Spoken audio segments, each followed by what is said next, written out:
My name is Bhartendu, and I've been a corporate trainer for 4 years now. I worked for in Lingua International School of Languages. Before that, I did my master's in philosophy from master's and grad in philosophy from Delhi University. Yeah, I met this guy called Vineet Kashyap, and we got into a conversation, and he told me that he was the first fellow here of the first batch, and he was my student there. And then he told me that you are from theater and you are into policy and you are have that sort of a mindset. I think UFP would be a right fit for you. You should check that out. So that's how I got to know about it.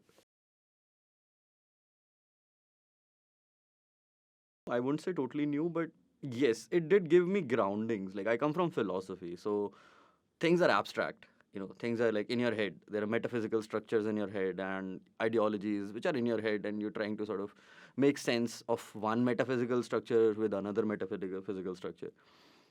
UFP gave me like brought all that into concrete, everyday life. Like what happens if this is the ideology, this is the social structure.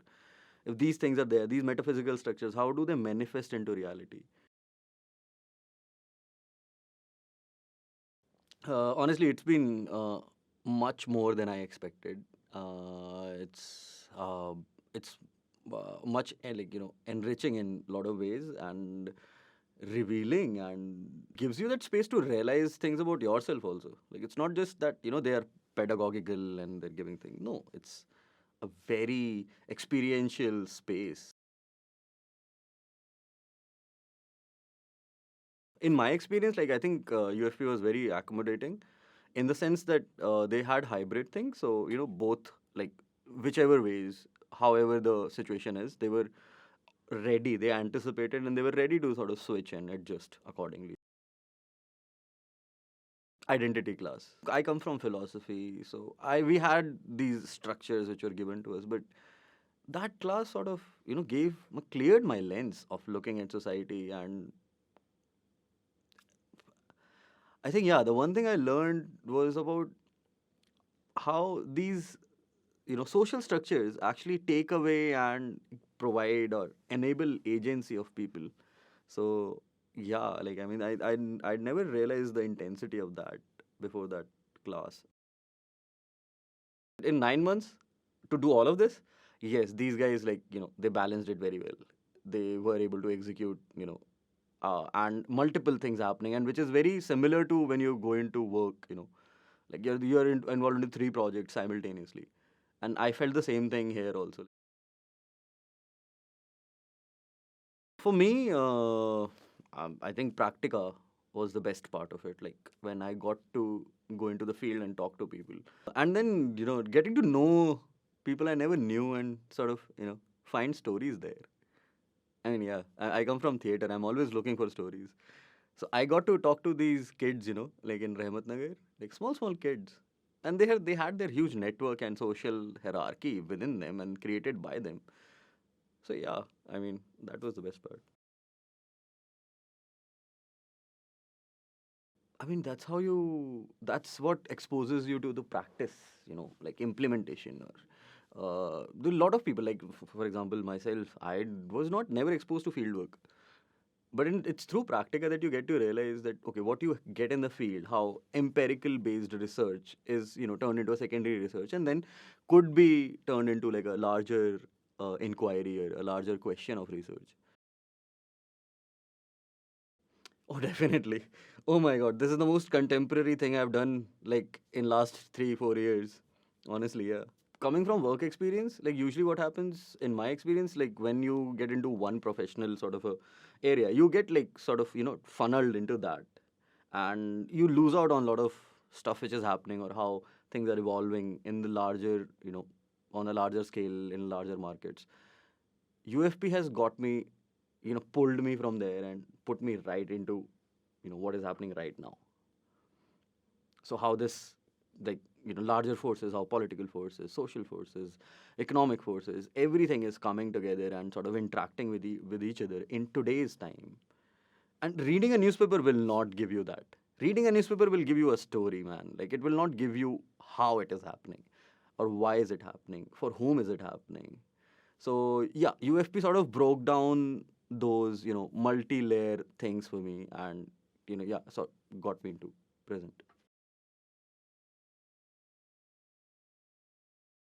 I think it's very essential for, especially for a professional like me who's like a mid-level professional, because for me it's like a transition happening right now. So an internship is like a right question for me when I'm transitioning into it. So it would, you know, it's a learning. It's part of the learning. Best thing is it's part of the learning, and the other part is that it will expose me to how work happens, how companies function, or how projects function in reality. So it's a very good, like, essential, because it gives you that transition into the market.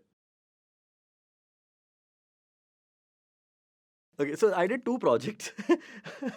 One was this practica project, the research project that we did on our own, like we chose our own, and then one which is given to us like recently.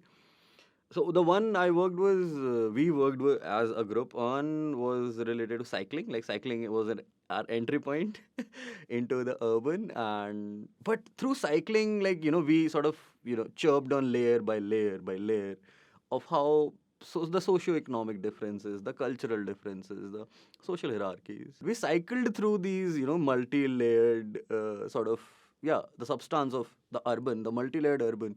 We cycled through them layer by layer, and we discovered how it functions, and sort of the identities it creates, how it enables certain communities, and how certain communities are still vulnerable and precarious, who are part of that practice of cycling.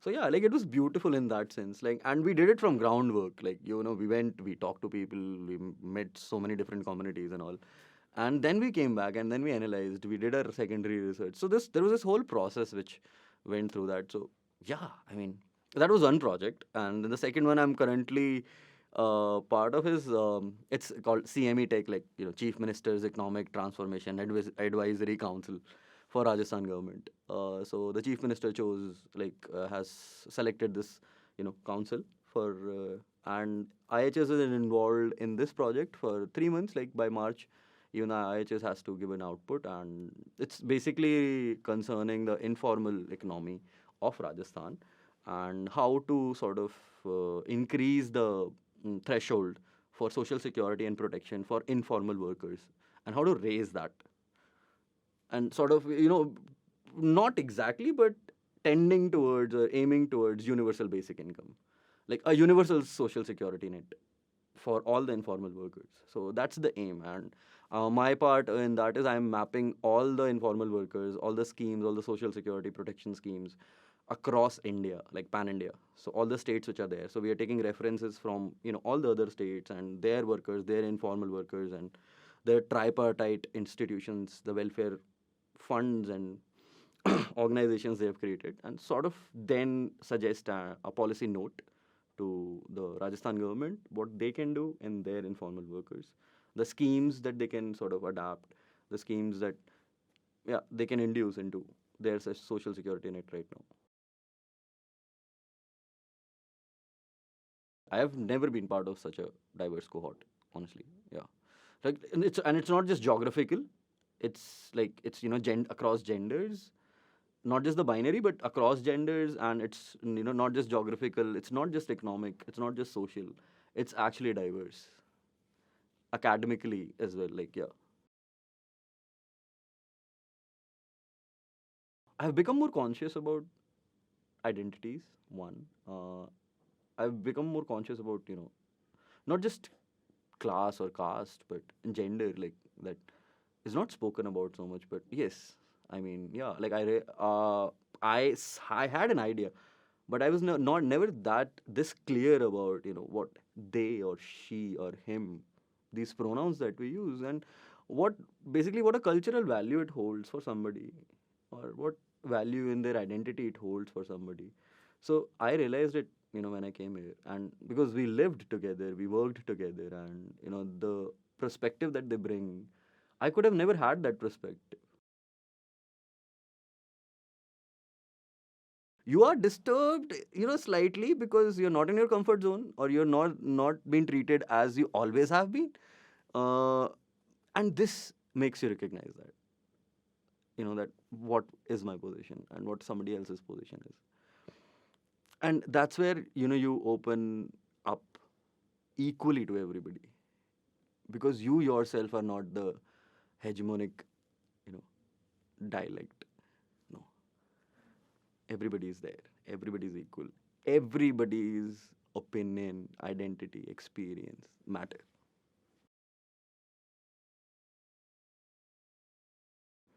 I think I wouldn't say events, but master classes.